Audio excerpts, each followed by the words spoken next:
Estudo Bíblico Esdras 9, versos 1 a 15.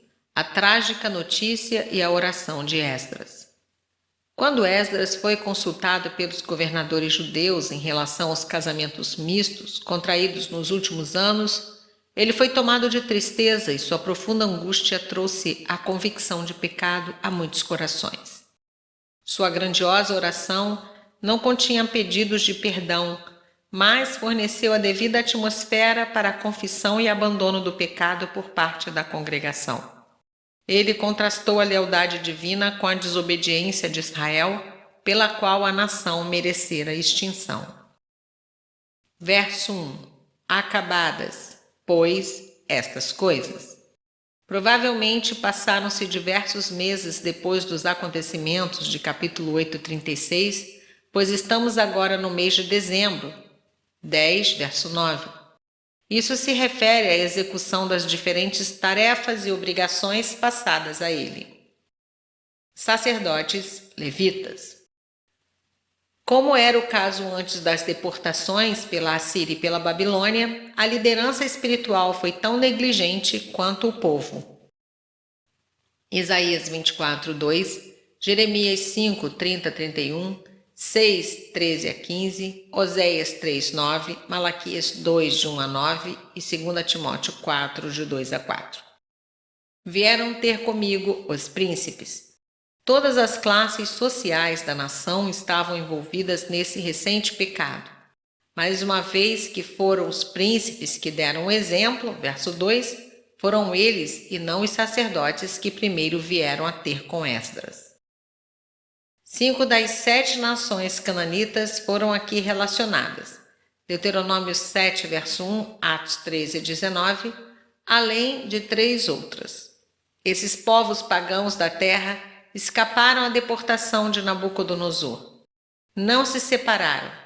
Parece que os descendentes do que chegaram em Jerusalém 80 anos antes já se haviam esquecido da dedicação exigida por Zorobabel, tornando assim necessário um escriba da lei de Deus para repor em vigor as prescrições de Moisés contra a idolatria e o paganismo.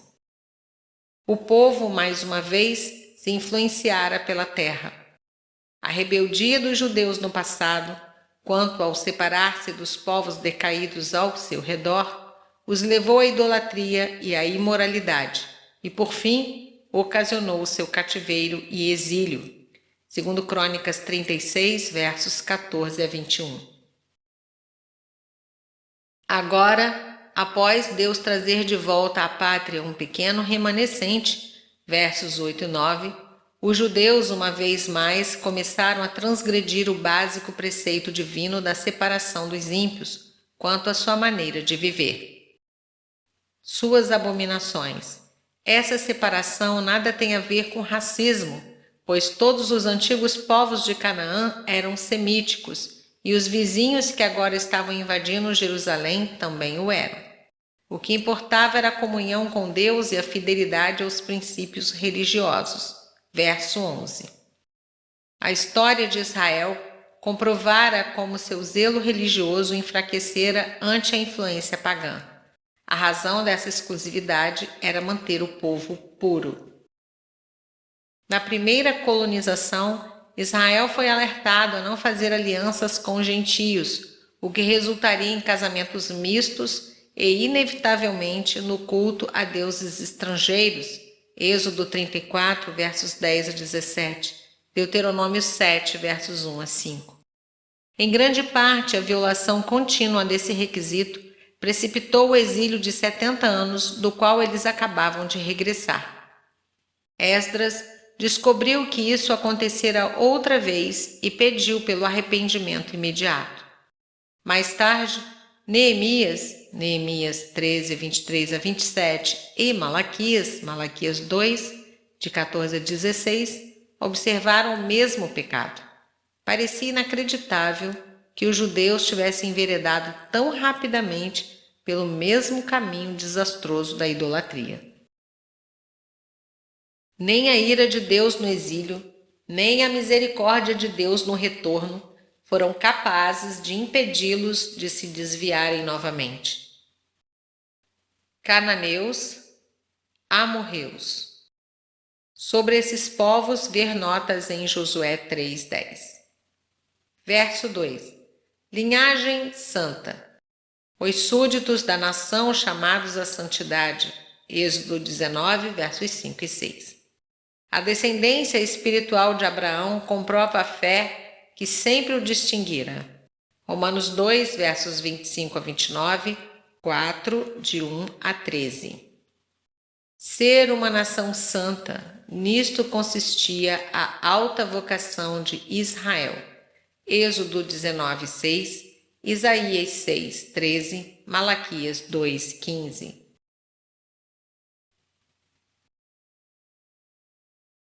Tomaram das suas filhas para si.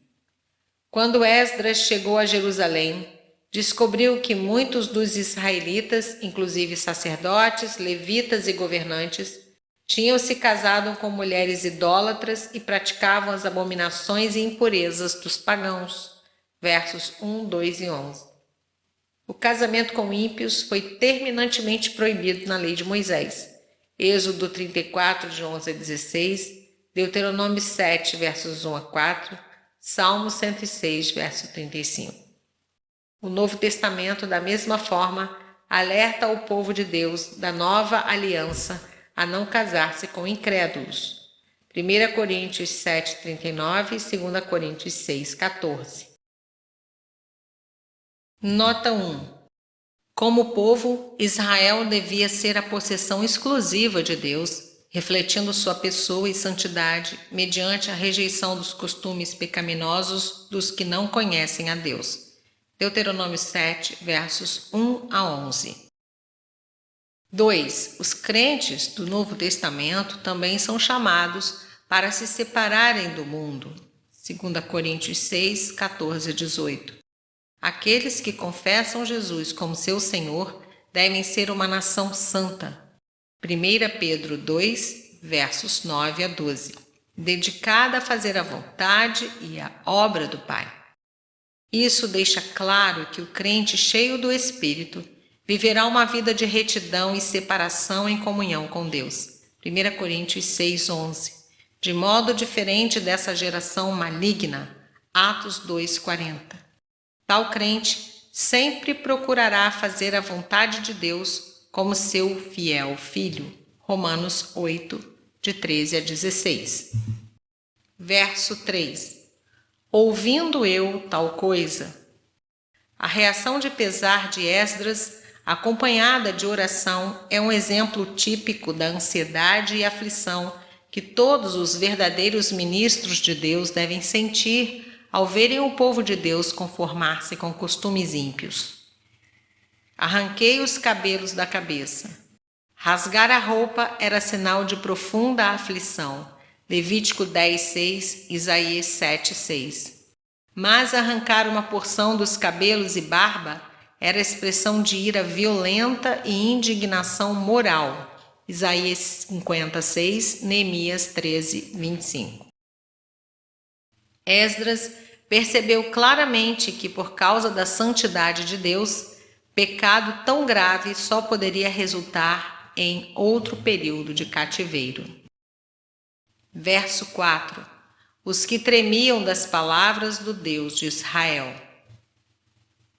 10, verso 3, Isaías 66, 2 e 5, Salmo 119, 120 e 161. A atitude de um homem para com a palavra de Deus é um dos critérios definitivos para se medir a espiritualidade. Transgressão dos do cativeiro. Esdras reconheceu que o cativeiro foi a punição ao paganismo do passado e que igual idolatria poderia trazer iguais punições. Já entendera a lição divina, versos 13 e 14. Em contraste com aqueles que haviam feito casamento misto, havia aqueles que consideravam isso uma abominação. Estes ficaram muito temerosos do castigo do Senhor sobre eles mais uma vez. Isaías 66, versos 2 e 5. E sentaram-se com Esdras até o povo ter se reunido para o sacrifício noturno, quando certamente haveria oração e confissão, enquanto Esdras jejuasse, lamentasse e orasse, verso 15, no esforço de levar os líderes e o povo a se arrependerem. Versos 5 a 15. A oração sacerdotal de intercessão e confissão de Esdras foi como as de Daniel, Daniel 9, versos 1 a 20, e Neemias, Neemias 1, versos 4 a 11, no sentido de que ele usou substantivos no plural que o identificavam com o pecado do povo, embora ele mesmo não tivesse participado. O uso de nós, nosso e nossas demonstra a compreensão de Esdras de que o pecado de poucos seria o bastante para contaminar os muitos. Verso 6. Meu Deus! O estudo das orações da Bíblia é valioso.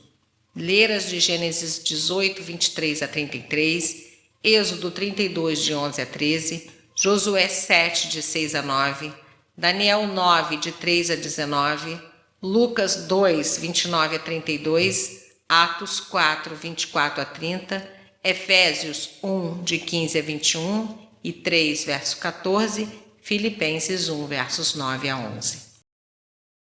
Nossas iniquidades.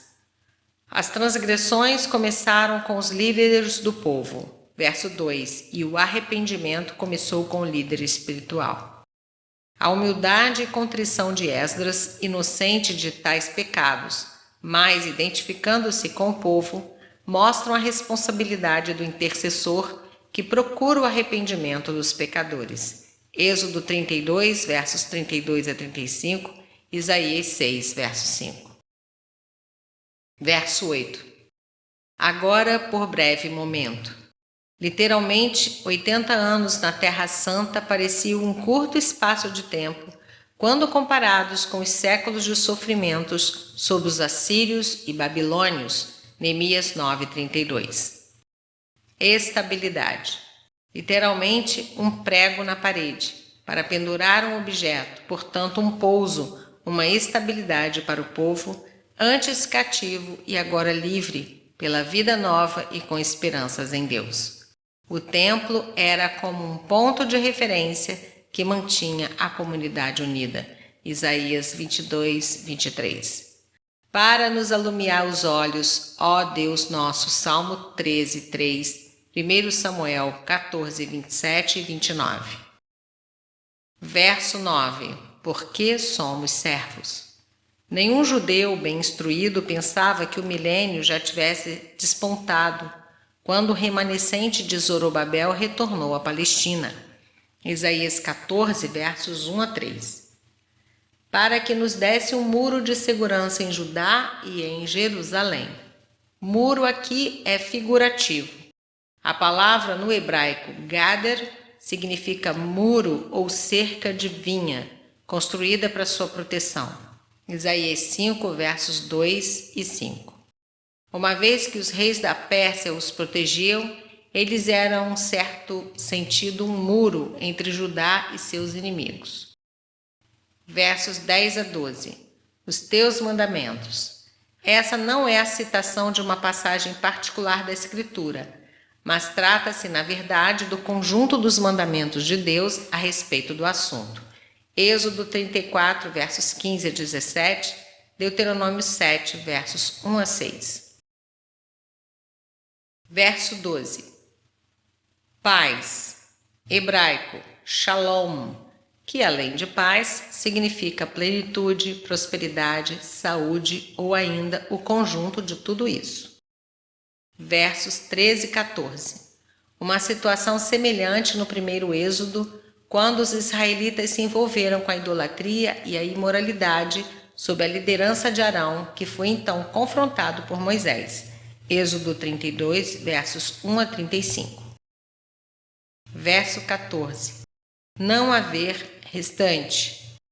Esdras temia que esse pecado provocasse o castigo de Deus e a revogação das alianças divinas incondicionais. Conquanto Deus irá julgar o pecado, a vinda do Messias e a perspectiva de Paulo sobre a permanente fidelidade de Deus às suas promessas aos judeus, Romanos 9, 11, garantem que o chamado de Deus de Israel como povo e uma nação, amados, é irrevogável. Romanos 11, versos 25 a 29. Verso 15. Justo és.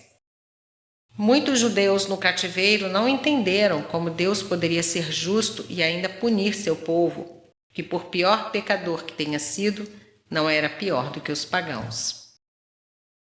Esdras sentiu-se em comunhão com as mensagens dos profetas sobre o assunto e reconhece a justiça de Deus que poderia mais uma vez castigar seu povo rebelde. Estamos diante de ti.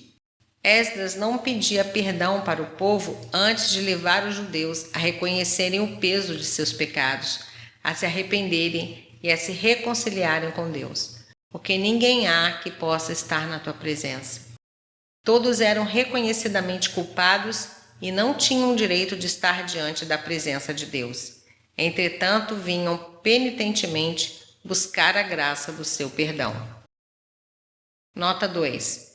Esdras ficou atônito, envergonhado e profundamente entristecido por causa do pecado do povo. Versos 3 a 6, 1 Samuel 15, 35, Jeremias 9 e 2 Coríntios 11, 29. 2. Esdras tinha uma profunda percepção da glória, justiça e amor de Deus que o povo desprezara. Versos 4 e de 8 a 10.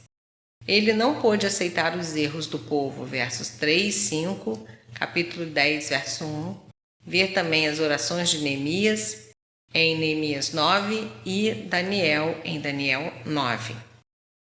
3. Esdras orou a Deus com humildade e com lágrimas, verso 3, 5 e capítulo 10, verso 1. 4. Esdras identificou-se com aqueles por quem ele orava, mediante a expressão nossas iniquidades e nossas culpas. Versos 6 a 15. Sentia mais do que todos eles a vergonha e a culpa da nação. Isaías 53, 12. 5. Esdras sabia que a graça e a misericórdia que Deus demonstrava para com o povo que retornara, reavivando sua esperança e visão quanto ao futuro, levantando a casa de Deus das ruínas e provendo-lhes um muro de proteção, estava agora em risco por causa da desobediência do povo à palavra de Deus, versos 8 a 15. 6. Esdras tinha plena consciência da misericórdia e graça de Deus e, portanto, aguardava o perdão e a renovação espiritual do povo, versos 8, 9 e de 12 a 14. 7. Finalmente, a aflição de Esdras atraiu outros que tremiam das palavras do Deus de Israel, verso 4, e compreendiam as consequências desastrosas que o pecado traria ao povo com suas famílias, verso 7 e versos 13 a 15.